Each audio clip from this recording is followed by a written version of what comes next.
வணக்கம் ஃப்ரெண்ட்ஸ். இன்றைக்கி பார்த்தீங்கன்னா மன்னார்குடியில் உள்ள ராஜகோபால் சுவாமி திருக்கோயில் தான் வந்திருக்கோம். வாங்க வீடியோக்குள்ள போகலாம். வீடியோக்குள்ள போகிறதுக்கு முன்னாடி நம்ம சேனலை சப்ஸ்கிரைப் பண்ணிவிட்டு ஆளுங்கிற பெல் பட்டனை திருப்பாருங்க. அப்போ தான் நாங்கள் போடுற வீடியோ உடனேக்கு ஒன்று நோட்டிஃபிகேஷனாக உங்களுக்கு வந்து சேரும். வாங்க ஃப்ரெண்ட்ஸ் வீடியோக்குள்ளே போகலாம். கோயில் என்ட்ரன்ஸ்லேயே மிகப்பெரிய ஒரு கொடிக்கம்பத்து மேலே ஒரு ராஜகோபுரத்தில் என்னென்ன சிற்ப கலைகள் இருக்குமோ அந்த மாதிரி அமைச்சிருந்தாங்க. இது வந்து கோபுரத்துக்கு முன்னாடி ஒரு மண்டபம் அமைச்சிருந்தாங்க. அந்த மண்டபத்திலேயே பல தூண்கள் இருந்துச்சு. அந்த தூண்கள்லேயும் சிற்பக்கலை நுணுக்கத்தோடு பண்ணியிருந்தாங்க. ரொம்ப அழகாக அற்புதமாக இருந்துச்சு. அப்புறம் பார்த்திங்கன்னா இது ராஜகோபுரம். இந்த ராஜகோபுரம் ரொம்ப அழகாக இருந்துச்சு. கடைகள்லாம் நிறைய இருந்துச்சு. அங்கங்கே பார்த்திங்கன்னா மண்டபம் மாதிரி அமைச்சிருந்தாங்க. அதாவது திருமண மண்டபம், மடம், ஆசிரமம் இந்த மாதிரி நிறையா இருந்துச்சு. இது வந்து கல்யாண திருமண மண்டபம் சூப்பராக இருந்துச்சு. மண்டபம் பார்க்கவே கோயில் மாதிரி இருந்துச்சு. இந்த மாதிரி கோயிலுக்கு வந்திருக்கீங்களா? அதாவது மன்னார்குடியில் ராஜகோபால் சுவாமி திருக்கோயில் நீங்கள் வந்திருந்தால் மறக்காமல் கமெண்ட் பாக்ஸில் கமெண்ட் பண்ணுங்கள். இந்த கோவில் வந்து பார்த்திங்கன்னா ஒரு அபிமான ஸ்தலம் தான், திவ்ய தேசம் கிடையாது. இந்த கோவில் பார்த்திங்கன்னா 23 ஏக்கர் பரப்பளவில் இந்த கோவில் அமைச்சிருக்காங்க.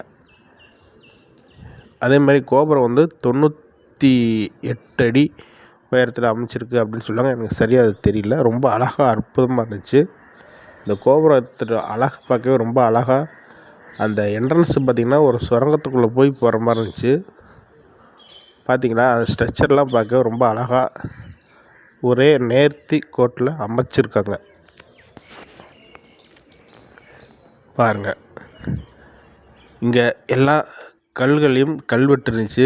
உள்ள கோயிலுக்குள்ளே பார்த்திங்கன்னா பராமரிப்பு பணி நடக்கிறதுனால ரொம்ப எடுக்க முடியல. ஒரு சில ஷாட்டு மட்டும் எடுத்திருக்கேன் பாருங்கள். சாமி வந்து பல்லாக்கில் ஊர்வலம் சுற்றுற மாதிரி அமைச்சிருந்தாங்க. அதுதான் இப்போ பல்லாக்கில் இருக்குது. பெருமாள், லட்சுமி தாயார் அப்படி ஆழ்வார்களோட ஓவியமாக அமைச்சு வச்சுருந்தாங்க. அது பார்க்கவே கஷ்டமாக இருந்துச்சு. பல்லாக்கில் சாமி வருது பாருங்கள். அங்கே யானை கூட வரவங்களுக்கு ஆசீர்வாதம் பண்ணிக்கிட்டு இருந்துச்சு. குட்டி யானையாக இருந்துச்சு. ஹேர் கட்லாம் பண்ணிட்டு ரொம்ப அழகாக அற்புதமாக இருந்துச்சு. இது மாதிரி ஆன்மீக தகவலுக்கு நம்ம சேனலை மறக்காமல் சப்ஸ்கிரைப் பண்ணுங்கள். உங்கள் ஃப்ரெண்ட்ஸுக்கு ஷேர் பண்ணிவிடுங்க. இந்த கோயில் ஃபுல் வீடியோ வேணும்னா மறக்காமல் அதையும் கமெண்ட் பாக்ஸில் கமெண்ட் பண்ணுங்கள். அடுத்த வீடியோவில் சந்திக்கலாம். Bye friends.